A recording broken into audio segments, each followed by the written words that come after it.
सुहानी गुड़िया। सुहानी किस इंतज़ार में खड़ी थी। आज मेरा जी चाह रहा है कि उसका माथा चूम कर मैं उसे गले से लगा लूं और उस पर सारा प्यार लुटा दूं जो मैंने अपने आंचल में समेट कर जमा कर रखा था। चकनाचूर कर दूं उस शीशे की दीवार को जो मेरे और उसके बीच थी। आज मैं उसे जी भर कर प्यार करना चाहती हूँ।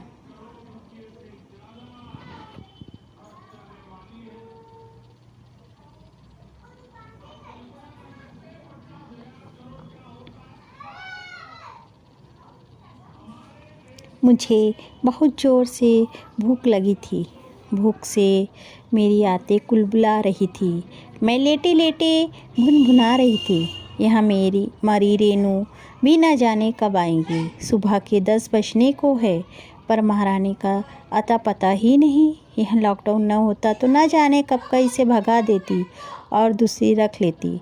जब इसे काम की ज़रूरत थी तो कैसे गिड़गिड़ाकर मेरे पास आई थी। अब नखरे देखो मैडम के।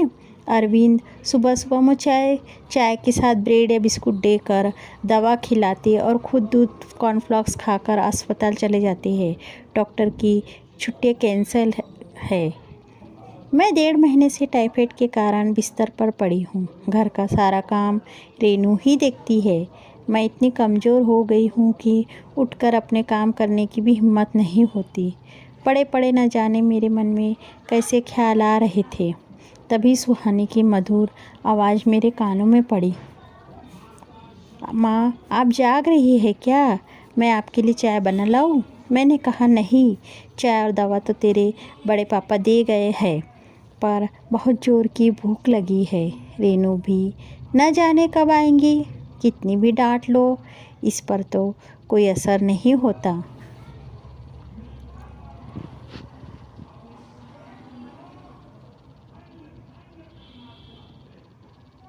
सुहानी बोली, माँ, आप उस पर चिल्लाना मत, आपकी तबीयत और ज़्यादा ख़राब हो जाएगी। उसने टीवी ऑन करके लाइट म्यूजिक चला दिया। मैं गाने सुनकर अपना ध्यान बटाने की कोशिश करने लगी। थोड़ी ही देर में सुहानी एक प्लेट में पोहा और चाय लेकर मेरे पास खड़ी थी। मैं हैरानी से उसे देखकर बोली, अरे यहाँ क्या किया तुमने? अभी रेनू आकर बनाती ना। सुहानी बड़े धीमे से बोली, माँ, आपको भूख लगी थी, इसीलिए सोचा कि मैं ही कुछ बना देती हूँ।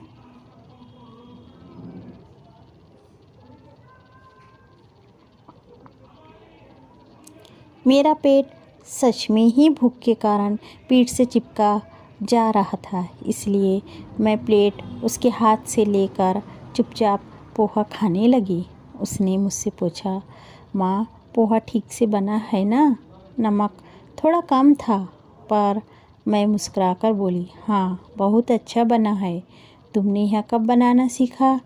यह सुनकर उसकी आंखों में जो संतोष और खुशी की चमक मुझे दिखी, वहाँ मेरे मन को छू गई। जब से मैं बीमार पड़ी हूँ, मेरे पति और बच्चों से भी ज़्यादा मेरा ध्यान सुहानी रखती है। मेरे कुछ बोलने से पहले ही वह समझ जाती है कि मुझे क्या चाहिए। मुझे याद आने लगा वहाँ दिन जब मेरे देवर देवरानी अपनी नन्ही सी बिटिया के साथ शॉपिंग के बाद लौट रहे थे। सामने से आती एक तेज़ रफ्तार कार ने उनकी कार में टक्कर मार दी। वे दोनों बुरी तरह घायल हो गए।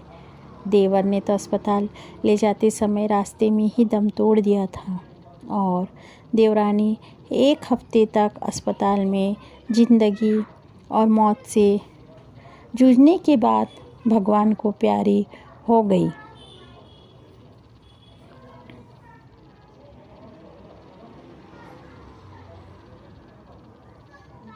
अस्पताल में जब अर्ध चैतन्य अवस्था में देवरानी ने नन्ही सलोनी का हाथ अरविंद के हाथों में थमाते हुए कतार निगाहों से देखा तो वहाँ फपक कर रो पड़े।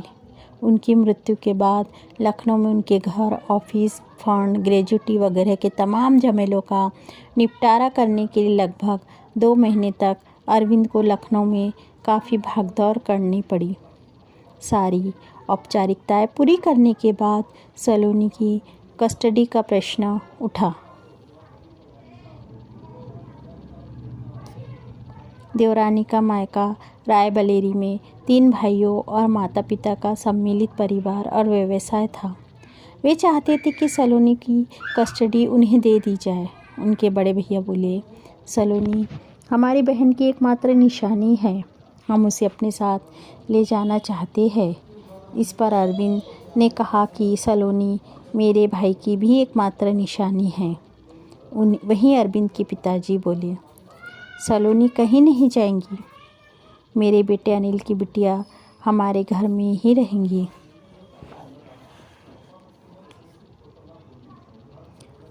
इस पर देवरानी का छोटा भाई बिगड़कर बोला, मैं अपनी भांजी का हक किसी को नहीं मारने दूंगा।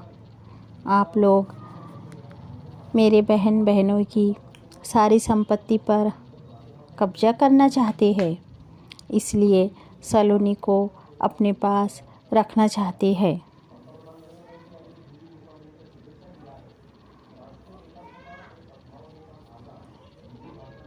इस विषय पर अरविंद और माँ बाबूजी से उनकी बहुत बहस हुई। अरविंद और बाबूजी जानते थे कि उन लोगों की नज़र मेरे देवर के लखनऊ वाले मकान और रुपए पैसों पर थी। सलोनी के नाना नानी बहुत बुजुर्ग थे, वे उसकी देखभाल करने में सक्षम नहीं थे। अंत में अरविंद ने सबको बैठाकर निर्णय लिया कि अम्मा बाबूजी बहुत बुजुर्ग हैं और गांव में सलोनी की पढ़ाई लिखाई का उचित इंतजाम नहीं हो सकता, इसलिए सलोनी मेरे साथ रहेंगी। अनिल का लखनऊ वाला मकान सलोनी के नाम कर दिया जाएगा और उसे किराए पर उठा दिया जाएगा। उसका जो भी किराया आएगा उसे सलोनी के अकाउंट में जमा कर दिया जाएगा।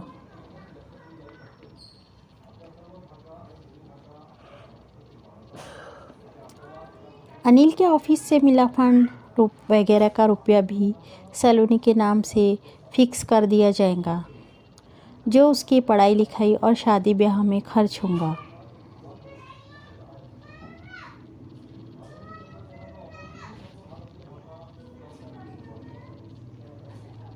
अरविंद के इस फैसले से मैं सहम गई।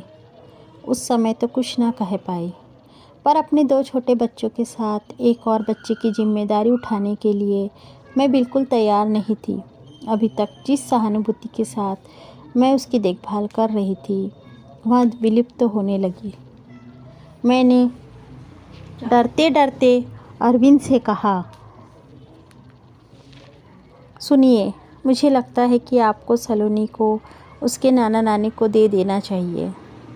नाना नानी और मामा के बच्चों के साथ वहाँ ज़्यादा खुश रहेंगी। अरविंद शायद मेरी मंशा भाप गए और मेरे कंधे पर सिर रखकर रो पड़ी। कतार नज़रों से मेरी ओर देखते हुए बोले, रंजू, अनिल मेरा इकलौता भाई था, वहाँ मुझे इस तरह छोड़ जाएगा यहाँ सपने में भी नहीं सोचा था। सलोनी मेरे पास रहेंगी तो मुझे लगेगा मानो मेरा भाई मेरे पास है। मैंने उन्हें जीवन में पहली बार इतना मायूस और लाचार देखा था। वहाँ बच्चों की तरह बिलखते हुए बोले, रंजू, मेरे माता पिता और सलोनी को अब तुम्हें ही संभालना है।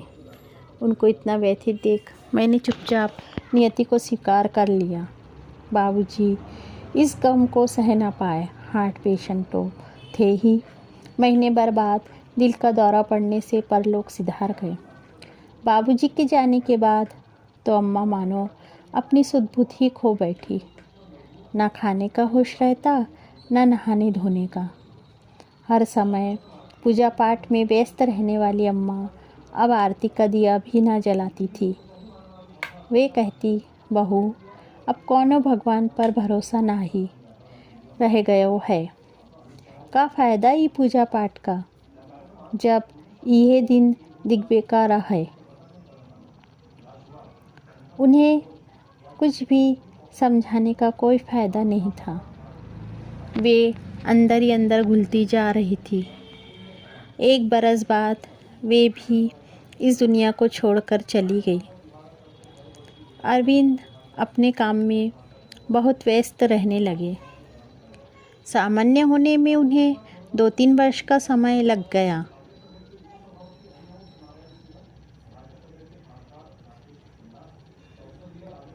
नन्ही सलोनी मुझे मेरे घर में सदैव अवांछित सदस्य की तरह लगती थी। उसके सामने न जाने क्यों मैं अपने बच्चों को खुलकर न तो दुलरा पाती और ना ही खुलकर गले लगा पाती थी। मैं अपने बच्चों के साथ साथ उसे भी तैयार करके स्कूल भेजती और उसकी सारी ज़रूरतों का ध्यान रखती, पर कभी गले से लगाकर दुलार ना कर पाती।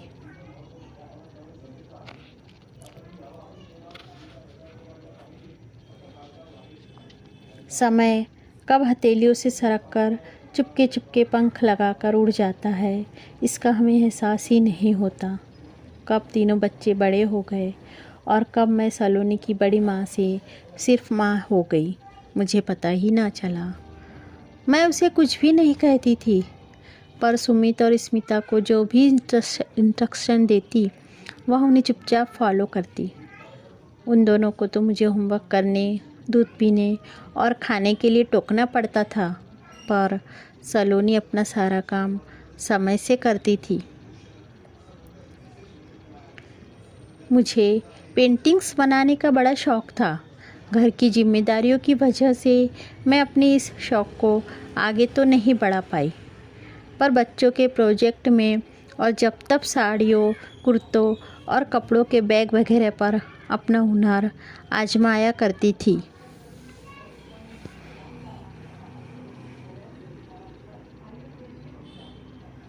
जब भी मैं कुछ इस तरह का काम करती तो सुहानी भी अपनी ड्राइंग बुक और कलर्स के साथ मेरे पास आकर बैठ जाती और अपनी कल्पनाओं को रंग देने का प्रयास करती। यदि कहीं कुछ समझ ना आता तो बड़ी मासूमियत से पूछती, बड़ी माँ, इसमें यहाँ वाला रंग भरूं अथवा ये वाला ज़्यादा अच्छा लगेगा।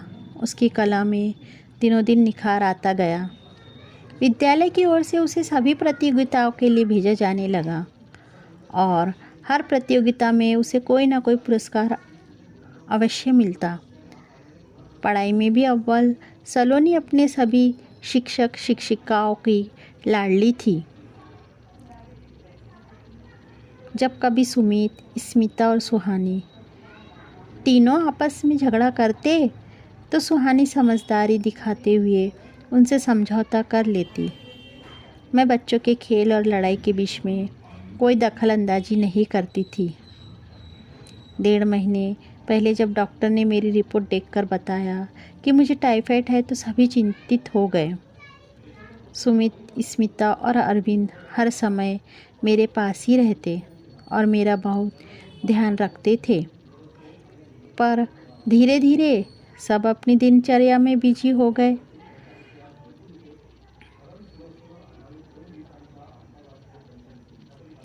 अभी परसों की ही बात है, मैं स्मिता को आवाज़ लगा रही थी, स्मिता, मेरी बोतल में पानी ख़त्म हो गया है, थोड़ा पानी कुनकुना करके बोतल में भर कर रख दो।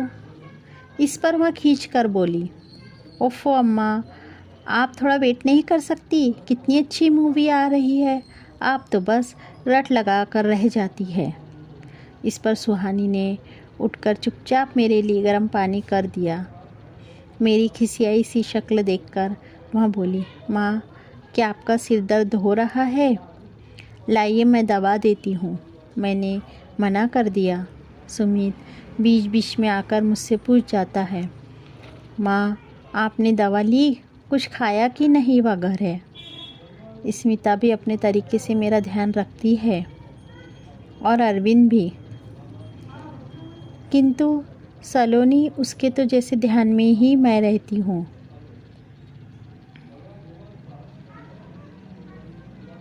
आज मुझे आत्मग्लानि महसूस हो रही है। 11वीं कक्षा में पढ़ने वाली सलोनी कितनी समझदार है। मैं सदैव अपने घर में उसे अवांछित सदस्य ही मानती थी, कभी मन से उसे बेटी ना मान पाई, लेकिन वह मासूम मेरी थोड़ी सी देखभाल के बदले में मुझे अपना सब कुछ मान बैठी। कितने गहरे मन के तार उसने मुझसे जोड़ लिए थे। मुझे याद आ रहा है उसका वहाँ अबोध चेहरा, जब सुमित और स्मिता स्कूल से आकर मेरे गले में झूल जाती और वहाँ दूर खड़ी मुझे टुकुर टुकुर निहारती, तो बस मैं उसके सिर पर हाथ फेरकर सबको बैग रखकर हाथ मुंह धोने की हिदायत दे देती थी। उसने मेरी थोड़ी सी सहानुभूति को ही शायद मेरा प्यार मान लिया था। उसकी माँ की तो उसे ज़्यादा याद नहीं, पर उसे मुझे ही मानो माँ मानकर चुपचाप अपना सारा प्यार उड़ेल देना चाह रही है।